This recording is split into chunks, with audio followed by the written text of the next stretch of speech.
Okay, so back to the cellular memory, and I'm toning into the blood, and I'm trying to make it mine before it goes into me, and the blood goes in, my starts pumping in, and I hear flute, and I'm like, somebody's playing, reciprocating because I had been playing my Zen on my iPod the day, my Zen flute on my iPod the day before, and I thought, well, maybe someone's doing the same. Then I recognized the sound, and it's the same song that was playing the day I met this wonderful man at the market live. This flute was playing, and it's real. I'm realizing that's Naco Bear. I was like, who's playing? Where's that music coming from? I just want to go and meet this person who's playing this music and say thank you. And the nurse wouldn't tell me anything. And then the doctor came in to tell me how I was going to die that day. I was like, no. And I'm crying. And he's like, are you okay? I'm like, with everything I've just gone through, a few tears are pretty much warranted. Where's that music coming from? I said, that's my medicine. That's my medicine right there. I need to go where that music is coming from. Doctor said, sit down. You need to stay still. You're receiving blood. Well, a little while later, the flute stops. They all leave. The flute stops, and then I hear a guitar, and it's Naco Bear singing "Wanna Kea Snow." I'm crying. I'm trying to get up out of bed. I want to go to where this music is, and then it stops, and I see Nako walk by my room. And I'm like, Nakai! Nako! And he comes in and he's like, what are you doing here? Nako is a kind brother who I totally fell in love with his music and him on his 5th birthday. Spent time, started to go on tour, their first tour out here, but that's my body started breaking down and I couldn't do it. Just things were keeping me away from doing what I needed to do. My body hurt for one. Um, so, but very, very kind relationship with this brother Nako, who is now on stage with Michael Franti, signed up with his recording label. Powerful man. Medicineforthepeople.org. Check them out. They're doing it. Incredible. So, yeah, so he's there. And then comes Dustin Thomas and Dominic Wolzik. He comes in, and another gentleman, I don't know who this young guy was, but anyway, he comes in. So, next thing I know is Nako plays the flute. He pulls out the flute as I'm receiving blood, and he plays the flute, which, if anybody knows me, what a sacred, sacred act to have for a blessing. But anyhow, I'll get it together. What a blessing. Um, so I made it through that hospitalization, still here.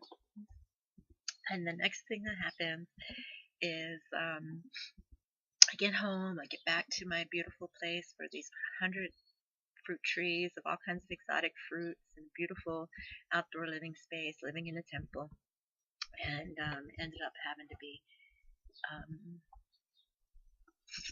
kind of harassed by the owner of the property. And now my friend Julie Connor said, let's go. So she packed up all my stuff and brought me here back to back to ground zero. So that is ground zero, and that is why I'm here in the tent. And for whatever reason, I got brought into geothermal meetings, and that was a synchronistic act. And now I realize what my disease is. So, my second hospitalization, not only did they find that I have ulcerative colitis, gastrointestinal stuff, thyroid nodule, um, iron deficiency anemia, and this pulmonary condition. It's not pulmonary hypertension. They checked me for everything. They don't know why I got these blood clots. Then they gave me an MRI for my back. And what they discovered is a symptom, or is a condition called Modic 1. And it's where your bone marrow in your spine is being depleted by the liquid you would find in a blister. And that is what is causing the pain. It's 24/7. It does not go away, and nothing works. I can tell you I can't connect into my body. I'm very much, I have to, because of the slowness that I'm in, I have to think before I do anything.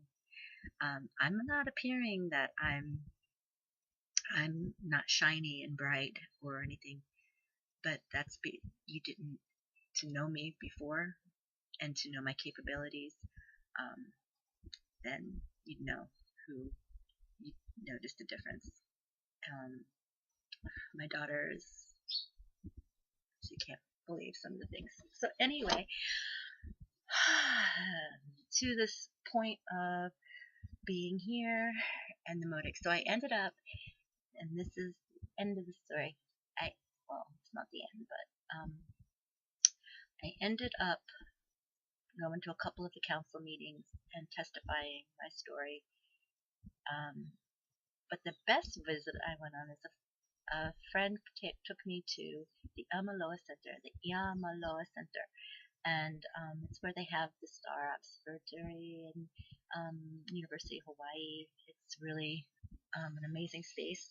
So we went to go see the Led Zeppelin light show, and on the wall was the Big Bang Theory. And along the walls, you're going into this light show, and they have elements that they brought back from the stars. So, what do you think is in the elements of the stars? When I ask that question to people, a lot of people say nitrogen, lead, mercury. None of that stuff is in stardust.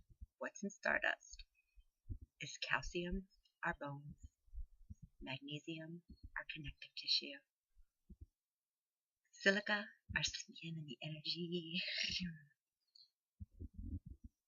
iron, our blood, and gold, our spirit. We are truly stardust, and we are truly golden. And we've got to get ourselves back to the garden. Aloha keakua.